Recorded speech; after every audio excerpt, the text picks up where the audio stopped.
જય શ્રી રામ. આજે વાત કરવી છે કચ્છના ઇતિહાસની. આજે વાત કરવી છે સુરવીર સવાયા કચ્છી ઓરસા મેઘવાળની. જી હા, કચ્છનો એ 13મી સદીના અંતનો અને 14મી સદીના ઉદયનો ઇતિહાસ, જ્યારે દિલ્હીથી ખિલજીની ફૌજ સિંધના અમરકોટને જીતવા માટે અને અમરકોટની રાજકુમારીઓ સુમરી દીકરીઓને પામવા માટે થનગની રહી હોય છે. અહીં કચ્છમાં એ સમયે ક્ષત્રિય શિરોમણી વીર અબળા અળભંગજીની સત્તા સોળે કળાએ ખીલી હોય છે. એમનો દરબાર ભરાય છે. રોજ ન્યાયની અને સુરવીરતાની વાતો થાય છે. એ દરબારમાં પ્રતિદિન ઓરસા મેઘવાળ નામનો એક વ્યક્તિ પણ બિરાજે છે. ઓરસો મેઘવાળ પોતાની મૂછને 3 આંકડા ચડાવતો. આ જોઈ અને અન્ય દરબારીઓને ઈર્ષા થતી. ઓરસો અને અળભંગની મિત્રતા ખૂબ જ નજીકની હતી અને દરબારીઓ અબળા અળભંગને ફરિયાદ કરતા કે આપણા રાજ દરબારમાં એક મેઘવાળ મૂછોના આંકડા ચડાવીને બેસે છે, તમે એને મોઢે ચડાવ્યો છે. ત્યારે અબળા અળભંગ કહેતા કે નહીં, ઓરસો સુરવીર છે.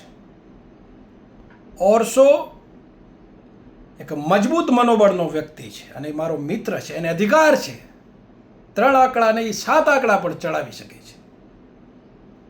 અને આ બાજુ સુમરીઓ સિંધથી કચ્છના રાજવીના શરણે આવે છે.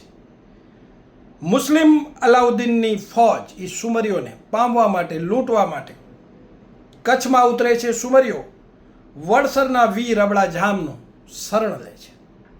યુદ્ધના નગારા વાગી રહ્યા હોય છે અને વડસરની પાદરે ખિલજીની ફૌજો ઉતારો નાખી અને બેસે છે. રાતના ખિલજી સૂતો હોય છે. અહીં વીર ઓરસા મેઘવાળને હવે પોતાની જાતને સાબિત કરવાનો મોકો મળે છે. ઓરસો સુકમ મૂછના 3 આંકડા ચડાવતો એ વાત હવે ઓરસાને સાબિત કરવી છે.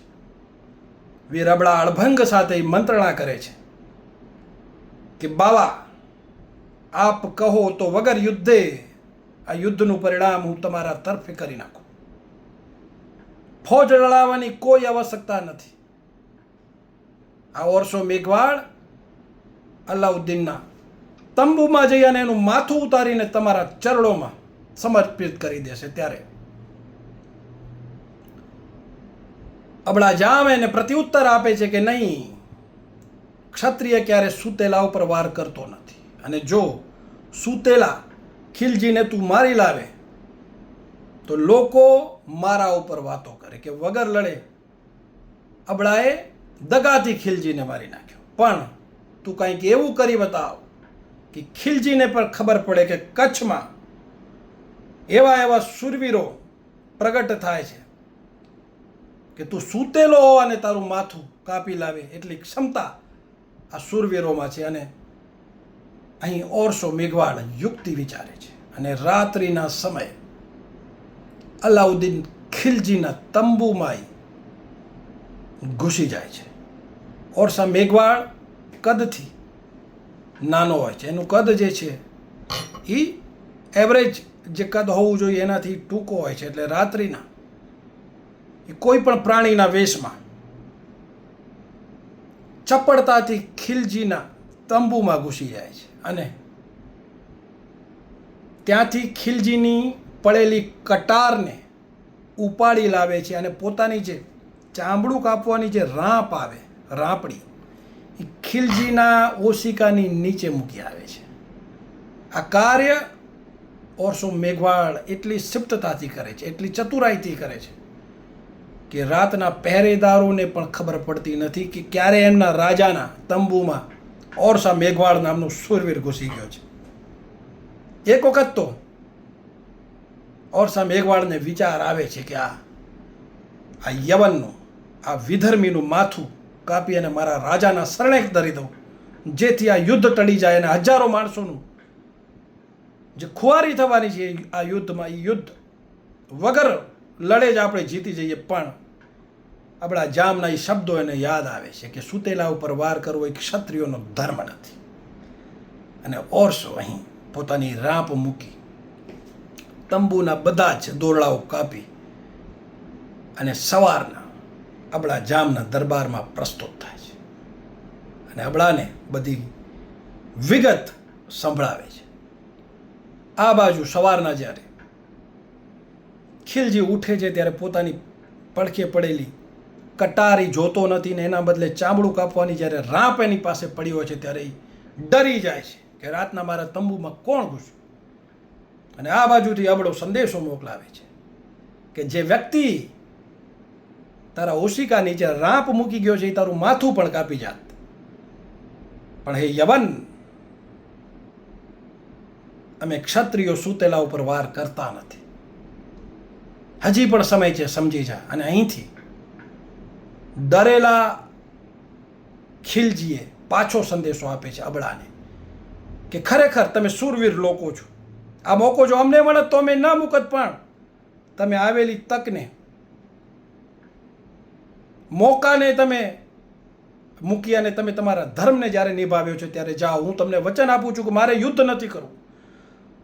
જો સિંધની સુમરીઓ તમે મને સોંપો તો હે અબળા, વડસર ઉપર, કચ્છ ઉપર તો ક્યારેય આક્રમણ ન કરું, પણ સિંધનો પણ રાજા, જે સુમરાઓનું સિંધ મેં જીત્યું છે, ઉમરકોટ, એ પણ હું તને આપી દઉં. પણ અહીં આપણો ના પાડે છે કે નહીં, શરણે આવેલી દીકરી હોય કે કાંકરી હોય એની રક્ષણ કરવું એ અમારો ધર્મ છે. હવે તો યુદ્ધ પછી જે પણ પરિણામ આવે, પણ અબળો સુમરીઓને નહીં સોંપે અને શરણાગતિ નહીં સ્વીકારે.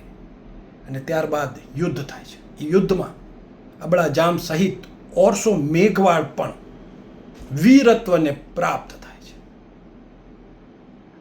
આ ઇતિહાસ કચ્છના સુરવીર ઓરસા મેઘવાળનો છે.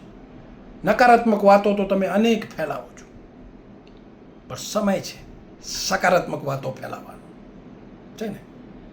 જાતિ જોઈ અને સુરવીરો પેદા નથી થતા.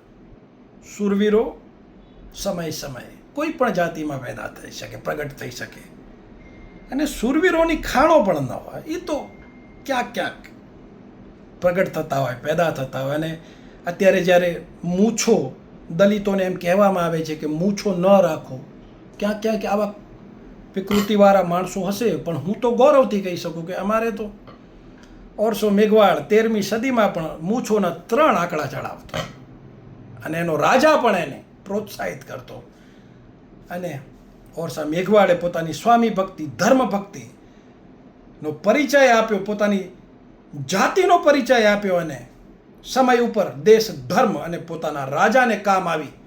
અને એણે ખરેખર 3 મૂછના આંકડાની તો મર્યાદા અને સન્માન વધાર્યું, પણ પોતાની જાતિનો પણ ગૌરવ વધાર્યું. તો આ હતા અમારા કચ્છના સુરવીર અબળા જામ અને ઓરસો મેઘવાળ.